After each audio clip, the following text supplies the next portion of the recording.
Dios te bendiga, Pedro. ¿Cómo estás? Dios te bendiga más, Luis. Feliz una vez más de este reencuentro, encontrarnos en este otro episodio más de Hablemos por la Palabra. Qué bueno, así es. Es una satisfacción cada vez que vamos a hablar de la palabra de Dios, de nuestro Señor y Salvador.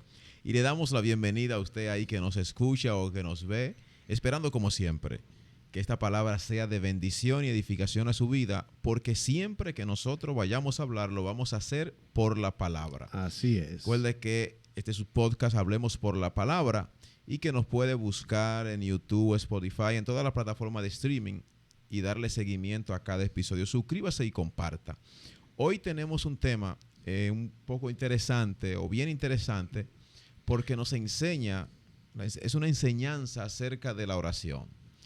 Y es algo bien puntual porque ciertamente nosotros como cristianos tenemos que reconocer y saber que la oración es nuestra principal arma en contra del enemigo.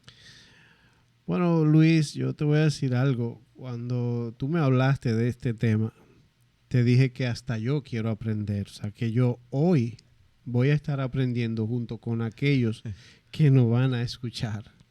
Correcto. Porque yo soy de lo que piensa que, o sea, tú tienes una oración, tú haces una oración, pero Exacto. cada uno de nosotros hace su propia oración. Exacto. Pero lo que vamos a tratar aquí es el modelo de oración del Padre Nuestro, pero según cómo está en la palabra. Correcto. Sí, porque la oración del Padre Nuestro, que vamos ya a entrar en materia, allí se da una situación, Pedro, en un momento determinado en el que los discípulos reconocen una condición en su vida, lo cual ellos entendían que era necesario, y como es también necesario para cada uno de nosotros, fortalecer esa área de nuestra vida, que es una vida de oración. Que eso es lo que te iba a decir, perdona que te interrumpa, o sea, porque si bien es cierto que esto sucede cuando los discípulos tenían ese momento de, vamos a llamarle, de curiosidad al ver a Jesucristo orar, y ellos tenían esa curiosidad, pero eso fue en aquel entonces, pero también nosotros en la vida del cristiano todavía hoy en día, correcto, tenemos esa inquietud, muchos la tenemos, de prepararnos lo mejor posible para entonar de manera armónica una oración que suba al Padre. Exacto. Y que sea respondida según sus propósitos, a su voluntad, no correcto, lo que nosotros queremos. Correcto, ojo. Correcto. No, y bien lo que tú acabas de decir, porque la inquietud de los discípulos surge tras ver a Jesús orando. Cuando Jesús concluye su oración, entonces los discípulos se acercan y le hacen esta petición. Pero, ¿qué quiero destacar aquí?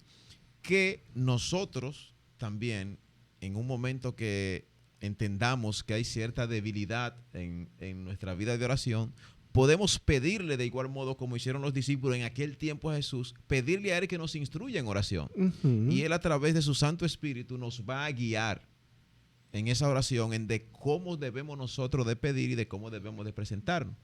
Pero lo que registra la palabra, que se encuentra en el Evangelio de Lucas, en su capítulo 11, verso 2 al 4, que es el texto principal de este episodio, dice, no, perdón, es en el... Sí, en Lucas 11. Sí. Y le dijo, los discípulos se acercan y le dice que los enseñes a orar así como Juan el Bautista enseñó a sus discípulos. Y Jesús les dijo, cuando oréis, decid, Padre nuestro que estás en los cielos, santificado sea tu nombre, venga tu reino, hágase tu voluntad como en el cielo, así en la tierra. El pan nuestro de cada día, dánoslo hoy. Y perdona nuestros pecados, porque también nosotros perdonamos a todos los que nos deben. Y no nos metas en tentación, mas líbranos del mal.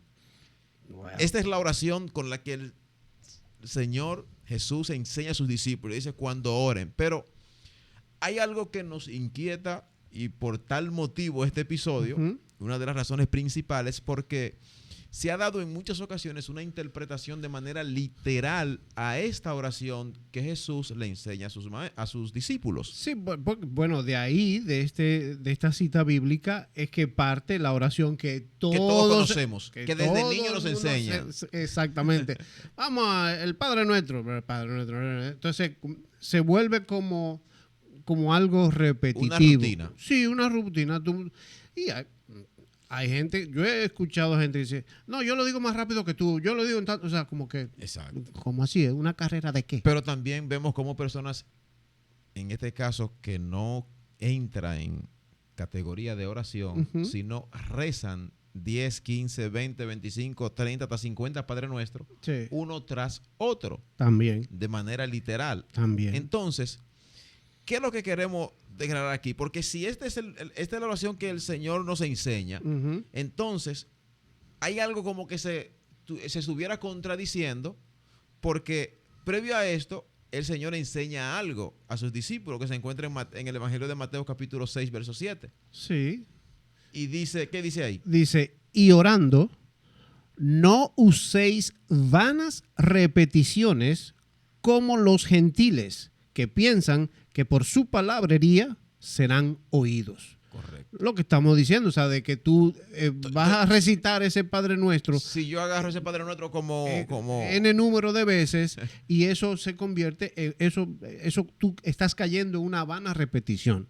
Correcto. Que realmente no es, como dice la palabra, dice, no uséis vanas repeticiones, porque eso no es lo que te van a oír allá arriba. Entonces eso nos lleva a entender, Pedro, que entonces hay algo más profundo que nos quiso enseñar nuestro Señor en el Padre Nuestro, que no es simplemente de manera literal esta oración. No, definitivamente. Mira, esto pudiera ser el punto donde el Padre Nuestro se torna que no es una oración, sino es un conjunto de principios para establecer nuestra oración al Padre. O sea, por eso necesitamos conocer a fondo qué comprende cada línea del Padre Nuestro. Ok, no es que esa es la oración de manera literal y cuando yo voy a orar, eso es lo que voy a repetir, eso es lo que voy a decir. Eso sería como, le podríamos decir como las pautas a seguir. O sea, el lineamiento. El alineamiento de tu oración deben venir por ahí. O sea, de lo que dice Lucas 11, 2 al 4. Al 4, entonces, eso deben ser tus lineamientos. Y a partir de ahí, que es lo que vamos a profundizar. A profundizar en este episodio, es precisamente eso. Exacto, porque como te digo, resultaría como un poco contradictorio entonces cuando si yo lo que comienzo es a repetir de manera reiteradas ocasiones esta oración literal, entonces estoy cayendo en algo que Jesús me dijo que no haga. Exactamente. Que no caiga en esas vanas repeticiones. Entonces, ahora tú me acabas de explicar, en sí el Padre Nuestro son las pautas o un conjunto de principios de cómo yo debo de presentarme delante de Dios. Así es. Que yo debo exponer. Y lo interesante es que la primera línea del Padre Nuestro, que como su título conocido, Padre Nuestro, inicia de igual modo. Claro. Padre Nuestro que estás en el cielo, santificado sea tu nombre. Así es. Así es.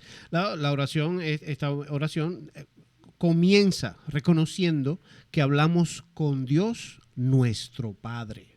Ok. O sea, somos parte de su gran familia. Perfecto. Lo que engloba es que yo reconozca en ese momento quién es mi Padre. Claro. Como somos sus hijos. Y que somos... Exacto. Y podemos hablar directamente. Es como cuando tú vas donde tu papá. Ajá. Tú vas a hablar como su hijo y va a hablar papá. Y va confiado porque tú estás hablando. Pero así mismo es esto. O sea, tú estás diciendo, Padre Nuestro que estás en el cielo, santificado sea tu nombre. Pero ahí empiezas tú a darte, o sea, a decirle a él, yo soy tu hijo. Exacto. En mi oración entonces yo debo reconocer en ese punto, lo que me enseña es que en mi oración yo debo reconocer que le estoy orando a mi Padre, que me debo de acercar como un hijo. Exacto. Y que debo reconocer su grandeza. Así mismo. A ver si voy de la manera correcta. Así mismo es lo que me va enseñando cuando yo comienzo en este principio, ¿verdad? tengo que reconocer todo eso. Mira, Luis, yo lo que veo es lo siguiente. O sea, así mismo por ejemplo, como lo que yo te dije, que cuando vamos a hablar con papá, con nuestro padre natural, ¿verdad? Nosotros no le decimos a un hermano, a alguien, ve, habla con papá y dile tal cosa. No, tú vas. Vamos directo. Tú vas directo. Pues así mismo tú tienes que hacer esa misma oración, pero directa al Padre. O sea, a nuestro Padre que está allá arriba. Es decir, acercarnos confiado. Sin intermediario. Clamar a Él sin intermediario, porque Él como Padre nos escucha, Claro. porque nos presentamos y tenemos que acercarnos en nuestra condición de hijo. Es que si ya yo tengo esa confianza, porque ya yo me sé esto. Correcto. Ya yo sé que Correcto. yo soy hijo de Él. Exacto. Y que yo tengo esa comunión con Él directo. Entonces eso es una intimidad, eso es una confianza que yo tengo. Y ya yo voy directo a hablar con Él. O sea, que eso es lo que me enseña entonces el apóstol Pablo en la carta a los Hebreos, en su capítulo 4, verso 16, que dice, acerquémonos pues confiadamente al trono de la gracia para alcanzar misericordia y hallar gracia para el oportuno socorro. Exacto, porque al final, ¿qué es lo que tú buscas haciendo esa oración al Padre?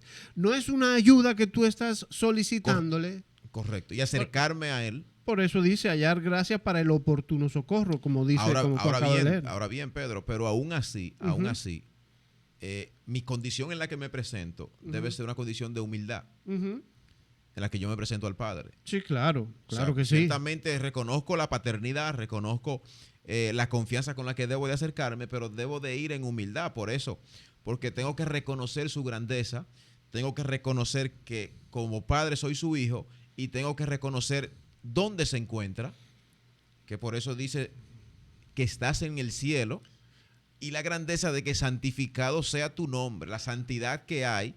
Debo de igual modo yo presentarme con esa santidad ante el Padre, con esa confianza y con esa seguridad de que yo como hijo, Él como Padre me escucha.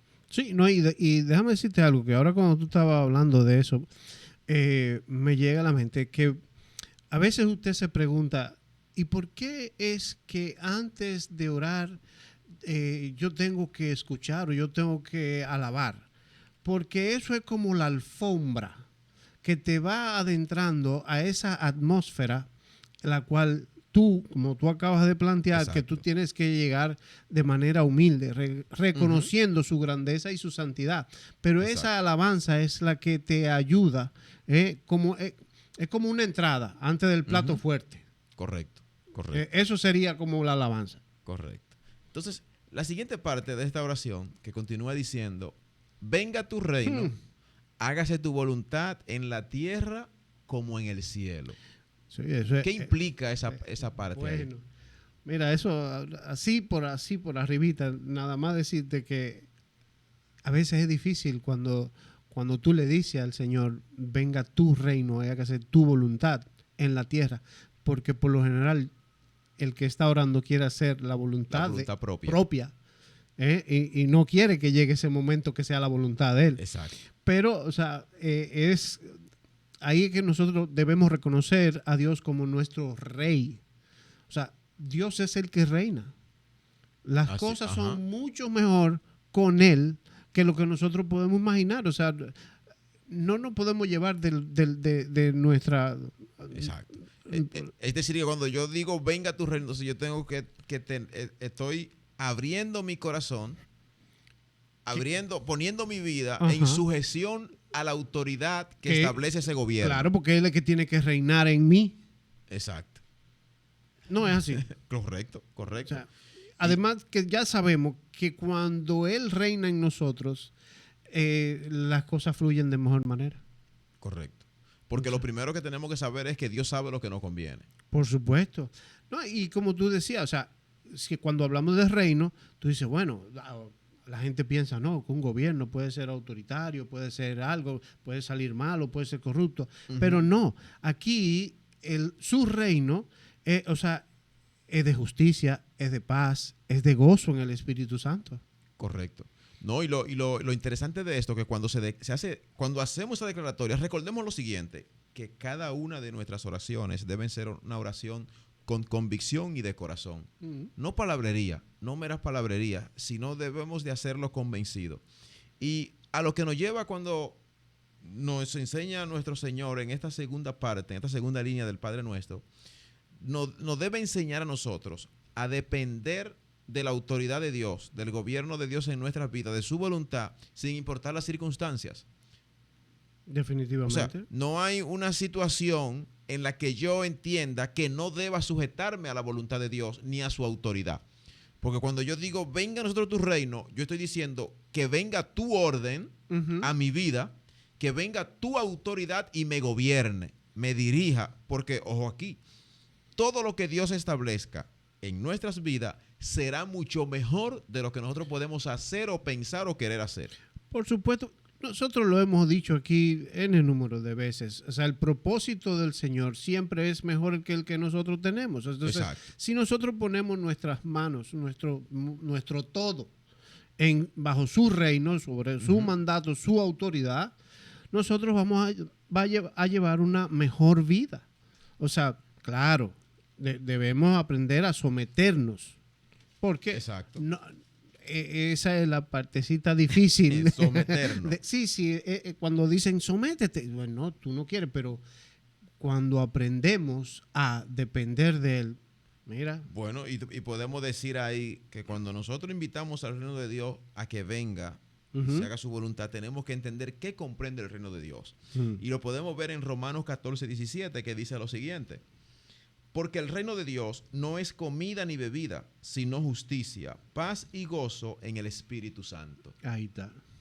O sea, tengo que entender a qué yo estoy dispuesto a someterme, a sujetarme, a esa justicia de Dios que va a provocar en mí esa paz y ese gozo. No, y no solamente paz y gozo, también hay un asunto de seguridad, o sea, de que tú vas... En esta parte declaramos esa seguridad, claro, esa certeza. Y que tú vas a tener la protección del Padre. Del Padre, correcto, correcto. Entonces, aquí hay otro punto interesante, Pedro. Danos hoy nuestro pan de cada día o nuestro pan cotidiano. Uy. Mira, si yo...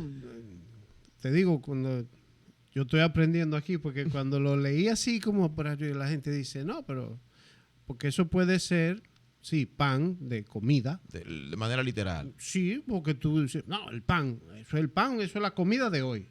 Exacto. Pero a veces la comida de hoy es la palabra que tú necesitas, Luis. Ajá. Que a veces te alimenta más que el mismo pan de harina que tú pones en un chocolate. Y una cosa. No, o sea, espérate un momento. Que esta palabra, ese pan, alimenta mucho más. Es decir, que en esta parte de estos principios que nos enseña nuestro Señor, aquí me enseña a mí a que dependo de Dios, a reconocer que Él es quien suple a mi vida en todo momento. Todas las necesidades diarias las suple el Señor. Al mismo tiempo aprendemos que, de hecho, está bien mencionar nuestras necesidades delante de Dios. Porque cuando yo digo el pan nuestro de cada día, ok, acordémonos de lo siguiente, que estamos hablando del conjunto de principios que engloba el Padre Nuestro. Entonces, ese es el momento ya, luego de yo reconocer que Él es mi Padre, de dónde se encuentra, que Él es santo, de pedirle que su orden, que su justicia venga a mi vida, entonces yo presento mi petición. Exacto. ¿Te das cuenta cómo preparo, cómo me acerco primero en humildad, reconociendo la grandeza, reconociendo la autoridad? Entonces, invitando a su justicia a que venga a mi vida y luego entonces yo presento mi petición al Padre, mi necesidad en el momento al Padre. Tú sabes que ahora que tú mencionas eso, me llega a la mente que de hecho nuestro pastor, Fernando Belear, lo ha mencionado en múltiples servicios, de que a veces decimos, Señor, tú sabes lo que... No, tal como tú acabas de mencionar, es nuestra, o sea, menciona tus necesidades ante Dios en oración, pero cada una de ellas, correcto. O sea, menciónalas, no es... Señor, tú sabes lo que yo necesito. No, porque podemos pedirle a Dios que supla nuestras necesidades básicas, pero también específicamente aquellas necesidades que tenemos, que necesitan y que sabemos que tienen que ser suplidas por Dios. Que deben ser puntuales, correcto, Luis. Correcto. ¿Entiendes? Porque si nosotros ya a este punto sabemos que Él nos va a dar todo eso que pedimos, siempre y cuando... Ahora, Pedro, tenemos que saber algo, lo que nos lleva aquí a reconocer, y es que toda nuestra provisión proviene de Dios. Claro. Y tenemos que aprender entonces a estar contentos con esa provisión. Tú has visto, mira dónde yo voy, tú has visto a veces personas que anhelan algo, lo reciben y entonces comienzan a buscarle defectos a eso. No, claro. Wow, pero esto debió ser, mira cómo está aquí. No, ¿cómo te digo? No disfrutan el momento de por lo que reciben, sino que lo reciben desde un ojo crítico, que comienzan a desvalorizar lo que recibieron. Entonces nos enseña primero a saber y reconocer que todas nuestras necesidades por Dios son suplidas, pero tenemos que aprender nosotros a gozarnos en todo aquello que el Señor suple a nuestra vida. Claro. Porque probablemente llega un momento en que aquello que Dios suple a nuestra vida no es tal vez lo que nosotros estábamos en nuestro más íntimo interior queriendo o anhelando. Pero si Dios sabe y conoce nuestras necesidades, sabe lo que necesitamos, no lo que deseamos. No. Que son dos cosas muy distintas. Claro que sí. Una cosa es de lo que usted tenga necesidad y otra cosa es de lo que usted desee tener o alcanzar. Totalmente. Y aquí hay algo que debo hacer hincapié, Luis, y es que cuando hagamos eso, no seamos egoístas. Correcto. Porque yo entiendo que nuestras peticiones deben incluir las necesidades de nuestros otros hermanos. Claro que sí. Y de toda humanidad, porque bueno, o sea, date cuenta todos que nosotros dice, necesitamos, o sea, ese alimento, ese sustento, sí. el techo, o sea, todas esas necesidades, cada quien en su nivel las necesita. Entonces, no nos quedemos en esa petición solamente de nosotros. Ah, no, yo. Pero ahí hay un punto, Pedro, en eso que usted acaba de decir. Fíjate que la oración dice, danos hoy. O sea, no dame hoy el pan. Exactamente. No, danos. Es en plural, no en singular. Es decir, que yo tengo que presentar también las necesidades de mis hermanos. Exactamente. Porque no dice, dame el pan. No. Danos el pan de cada día. Es decir, súplenos. Y se supone, estoy pidiendo en plural. Por mí, por mis hermanos, por mi prójimo. Tú tienes que pedir por tus familiares, por tus hermanos de la fe. O sea, por todo tu alrededor, por toda la humanidad, obviamente. Pero que no se quede ese pedido en el yo. Correcto. ¿Entiendes? O sea, correcto. Así que yo lo veo. Que sea una petición de mayor alcance. Exactamente. El otro punto, Pedro, que aquí nosotros tenemos que hacer una parada. O sea que antes que tú llegues ahí, me llegó el tema de que todo lo que tenemos es por la gracia. O sea, que no nos podemos No es olvidar. nada porque nosotros merecemos. Exactamente. Correcto. No, correcto. Es decir, que esa provisión que Dios da a nuestra vida es por gracia. Es por gracia. No es porque nosotros tenemos algún mérito que nos haga merecedor de ella. Exactamente. Es ese entendimiento debemos de tenerlo siempre presente. Exactamente. Pero tú decías, perdón que te interrumpa. El punto 4. Ajá. Aquí parte de nosotros ser primero un ejemplo delante de Dios en nuestra vida de oración. Porque dice, perdónanos nuestras deudas, como también nosotros hemos perdonado a nuestros deudores. En otras palabras, lo hemos escuchado que dice, perdona nuestras ofensas, como también nosotros perdonamos a los que nos ofenden. Es decir, si notamos aquí, hay un referente que debo de ser yo cuando me presento en oración delante de mi Padre. Es decir, yo tengo que ir como ejemplo.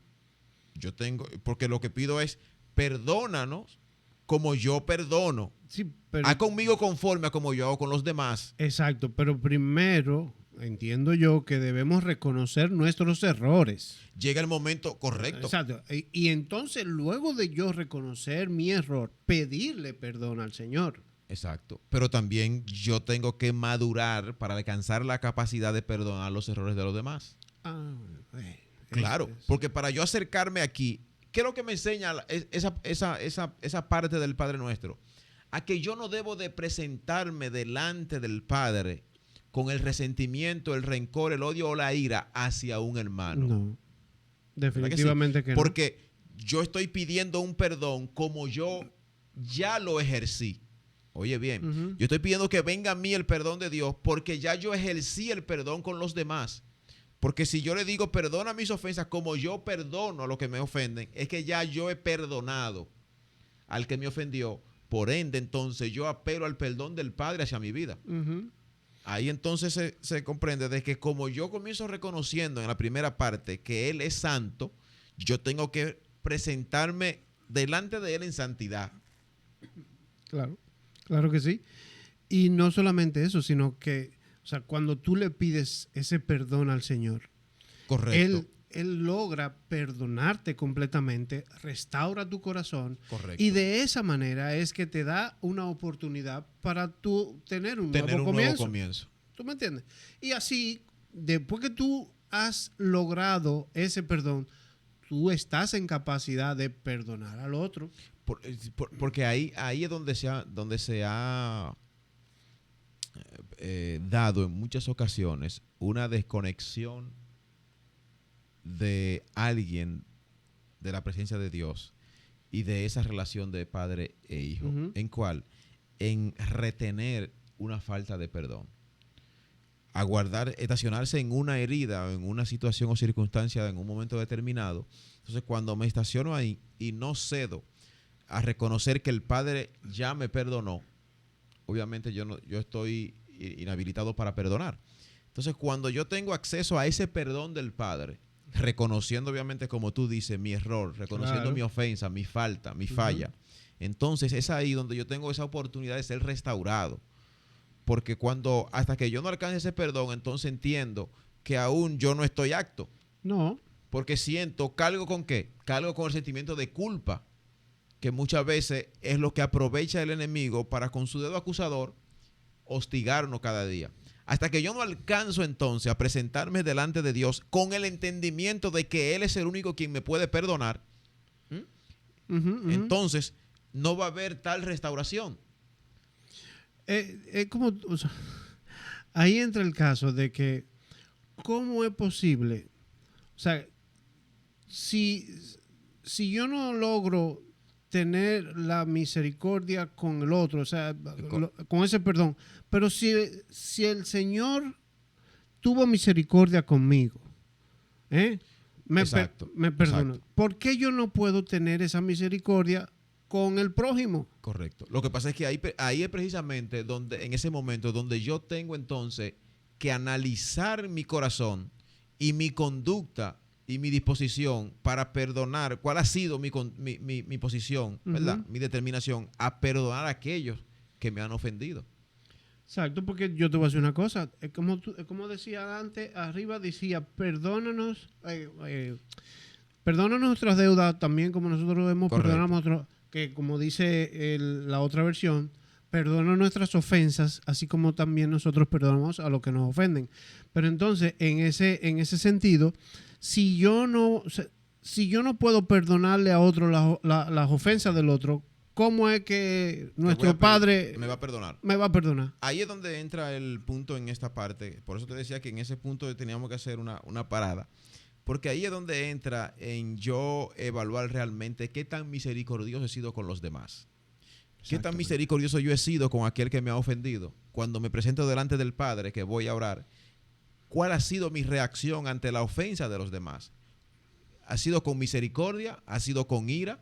¿O aún guardo todavía ese resentimiento? ¿O ciertamente he perdonado de una manera sincera? Ujú.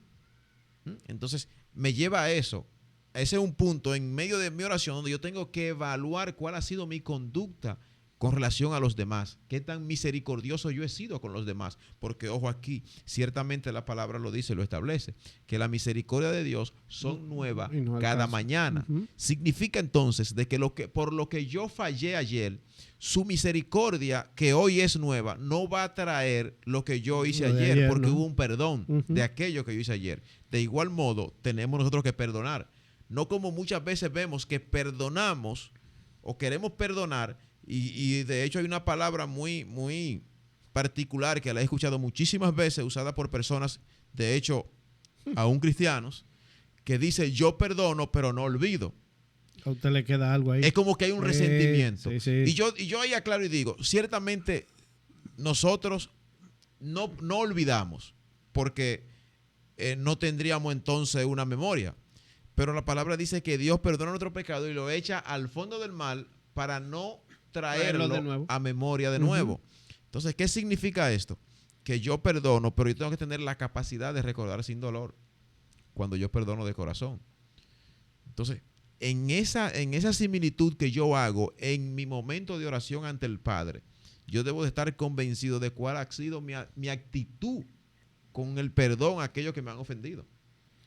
Así es, porque lo que te dije ahorita, o sea, yo quiero que el Señor me perdone, pero yo no soy capaz. No quiero perdonar. No quiero perdonar al otro por H o por R, pero ven acá, tú no te sentaste y le estás pidiendo al Señor que te perdone. Correcto. O sea, creo que lo dice en Mateo 6 14, 15. Porque si perdonan a otros sus ofensas, también los perdonará a ustedes su Padre Celestial. Ajá. Pero si no perdonan a otros sus ofensas, tampoco su Padre les perdonará a ustedes las suyas. Tú estás viendo lo que dice aquí, ¿verdad? No sé si tú entendiste ahí lo que está estableciendo. Yo debo perdonar primero. Exactamente. Porque dice, si perdonan a otros sus ofensas, ok, perdónate. Entonces ahora también tu Padre Celestial te va a perdonar. Te va a perdonar. Es decir, que yo tengo primero que perdonar que tomar las ofensas del otro. De igual modo, si yo quiero alcanzar misericordia, tengo que también ser misericordioso. Exactamente. Y entonces creo que el punto 5 dice: y no nos dejes caer en tentación, sino líbranos del maligno, porque tuyos son el reino y el poder y la gloria para siempre. Amén. Dice Mateo 6:13. 6:13, correcto. Pero dice, y no nos deje caer en tentación, sino líbranos del maligno. Amén. Que ahí concluye esta oración del Padre Nuestro. Ahora bien, nosotros sabemos que en nuestra humanidad somos débiles, ¿verdad? Tenemos que reconocer la carne, que hay debilidad en nosotros, claro, correcto. Claro. Que es lo que nos lleva a esa tentación con la que recibimos cada día y con la que tenemos que batallar mientras estemos aquí en esta tierra, ¿verdad? ¿Producto de qué? Producto de esa debilidad que hay en nosotros. Sí, pero también estamos conscientes de que el Señor no nos va a dejar caer, o sea, la lucha no nos va a dejar solo. Correcto. Sobrellevar la lucha diaria a la cual nos enfrentamos, porque como decíamos en días pasados, o sea, los afanes, cada día trae su propio afán. Exactamente. Entonces, igual, así como están esos afanes, están las tentaciones. Correcto. Pero, obviamente, si estamos haciendo esta oración tal cual, es para eso, para que Él nos libre de esas tentaciones. Y para fortalecer esa debilidad. Exactamente. No, porque después de ahí salimos armados, o sea. Correcto. Porque es para fortalecer esa debilidad. Pero lo primero es que tenemos que saber que Dios no nos deja solo en esa lucha por la tentación. Para nada. Porque estamos, ok, cierto, tenemos esas situaciones, tenemos esas batallas, pero ahí es donde entra entonces en nuestro conocimiento, nuestro entendimiento, tener esa confianza de que Dios no nos abandona, de que Él está con nosotros. No, y hay que estar consciente de algo, Luis, que es como la historia aquella de Josué y de los gigantes. Hay gente que lo vio los gigantes más grandes que el Señor. Entonces lo mismo pasa con esto, con nosotros, que, o sea, debemos reconocer que el Señor es más poderoso que el maligno, que es el que nosotros estamos diciendo, líbranos del maligno. Líbranos, exacto. O sea, el Señor es más grande. Correcto. Y tú sabes que aquí lo impresionante que nosotros tenemos que tener presente en esta parte que ya como concluyendo en ese momento de oración, donde pedimos ser librados de las tentaciones y que nos libre del maligno, tenemos que reconocer un punto aquí bien interesante, que cuando nosotros presentamos esta petición, ¿qué es lo que va a hacer Dios con nosotros? Dios nos va a suplir y dotar de las herramientas necesarias para nosotros poder vencer aquellas tentaciones y para poder resistir al enemigo. Él nos va a dar el armamento necesario, la armadura que necesitamos No, nosotros que leímos, nosotros en un momento hablábamos de la hablamos armadura, de se encuentra Efesios. en el libro de Efesios, Sí. en el capítulo 6. Entonces, ¿qué pasa? Él no va a suplir las herramientas, porque ciertamente las vamos a enfrentar, pero tenemos que hacerlo con la confianza de que Él está con nosotros. Claro. Y de que Él va a suplir los recursos necesarios para que nosotros podamos obtener la victoria ante aquello. Totalmente. Pero tenemos que presentarnos, porque cuando nos presentamos delante de Dios, en esta parte de la oración, me enseña a qué? Me enseña a reconocer mis debilidades y de dónde viene y quién es mi fortaleza, que es Dios. Me enseña a no magnificar las altimañas del enemigo, sino a reconocer el poder que tiene mi Salvador, mi Creador, que es mayor que el enemigo. No, obviamente que tenemos que honrarlo y glorificarle. Porque ahí es lo que tú dices, el pueblo en algún momento vio a los gigantes y se vieron ellos como pequeños ellos, como langostas. Claro. Entonces, claro. magnificaron el obstáculo que tenían, el problema, la dificultad en ese momento por encima de Dios. Y aquí lo que nos manda es eso. No nos deje caer en tentación. Es decir, tú conoces nuestras debilidades. Por supuesto. Entonces, para no caer, Dios me va a suplir con la armadura que yo necesito para mantenerme firme ante las tentaciones. Totalmente. Por eso, ahí es donde volvemos al principio, que los discípulos reconocen que necesitaban fortalecer un área de su vida, que era la oración. Y eso es lo que nos va a nosotros a capacitar, esa vida de oración, para poder enfrentar aquellas situaciones, aquellas tentaciones que cada día el enemigo va a traer a nuestra vida. Yo lo que entiendo que al final lo que debemos estar conscientes es que Dios pelea por nosotros, o sea, y en Él vamos a obtener la victoria final. Correcto. O sea, es tan sencillo como eso. Claro, guiándonos correctamente. Ahora, en esencia, ¿qué debemos nosotros de tener presente, Pedro? Que todas nuestras oraciones deben glorificar y honrar a Dios. Así es. Absolutamente. Porque de hecho, aun cuando nosotros le presentamos una situación a Dios, tenemos que, esa es la oportunidad, que siempre lo hemos dicho y hemos enseñado esta parte, es la oportunidad para que Dios se glorifique en mi vida. Claro. Entonces, de esa manera que Dios se glorifique en mi vida, es donde yo tengo entonces que glorificarle a Él, que exaltarle y honrar a Dios, sobre todo. Porque cuando Dios se glorifica con vamos a decirlo, con esa ayuda sobrenatural a nuestra vida, en aquellas circunstancias que no hemos visto, que hemos enfrentado en nuestra vida y que hemos podido ver la mano de Dios poderosa y fuerte librarnos, obrar a nuestro favor, es ahí cuando entonces nosotros tenemos que entender que debemos de glorificarle y sobre todo honrarle a Él. Y eso lo hacemos, claro, está con esas oraciones y las alabanzas que yo mencionaba al principio, o sea, todo ese tipo de cosas que tú preparas para llevarle esa oración de corazón y que Él cumpla sus deseos, su voluntad en ti. Correcto. No la tuya. Correcto. Su voluntad. Exacto. Y es de la mejor forma de glorificarle y honrarle. O sea, bueno, y debemos reconocer lo que tú acababas de leer en Mateo 6:13, por lo que debemos de glorificarle y honrarle. Exacto. Porque tuyo es el reino y el poder y la gloria para siempre. Exactamente. Exactamente. Mire, cada vez que nosotros pidamos a Dios que intervenga en nuestras vidas, Dios allí, en medio de aquella situación, tiene que ser glorificado. Tiene que ser exaltado y a Él, y solo a Él, tenemos que darle la gloria.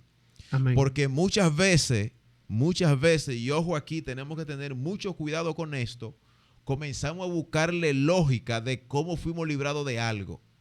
Y hemos llegado al error, en muchas ocasiones, Pedro, de llamarlo suerte. No. Y déjenme decirles que no se llama suerte. Se llama un Dios que tiene amor y misericordia por sus hijos y los libra de las garras del enemigo. No un golpe de suerte, no. El que no ha conocido a Dios podrá decirlo, pero ya usted que conoce la palabra, que conoce del Salvador, no es asunto de suerte. Es que el Padre, en su infinita misericordia y gracia, libra a sus hijos de las acechanzas del enemigo. Amén. Yo creo que, ya para terminar, yo creo y hablo por ti en este momento, que es gracias a nuestro Padre Dios que estamos donde estamos hoy. Yo eso lo creo así. Correcto.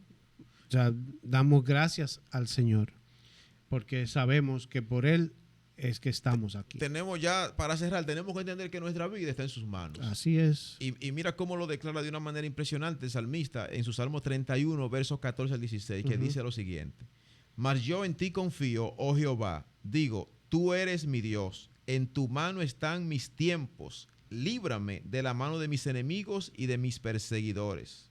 Haz resplandecer tu rostro sobre tu siervo, sálvame por tu misericordia. Amén. Gloria a Dios. Esperamos que verdaderamente haya sido de edificación este análisis que hemos realizado de esa oración, de ese modelo de oración que el Señor en su momento enseñó a sus discípulos y también nos enseña a nosotros, porque para eso quedó plasmada en la palabra, para que nosotros también seamos enseñados. Y pidiéndoles realmente que haya sido de edificación, de bendición, para que entendamos que no es una oración de manera literal repetitiva, sino es un conjunto de principios de cómo nosotros debemos de acercarnos cuando buscamos la presencia del Padre Celestial. Así es. Así que Dios le bendiga y Dios le guarde. Será hasta el próximo episodio. Recuerde que somos Hablemos por la Palabra Podcast. Bendiciones. Bye, bye. Dios le bendiga.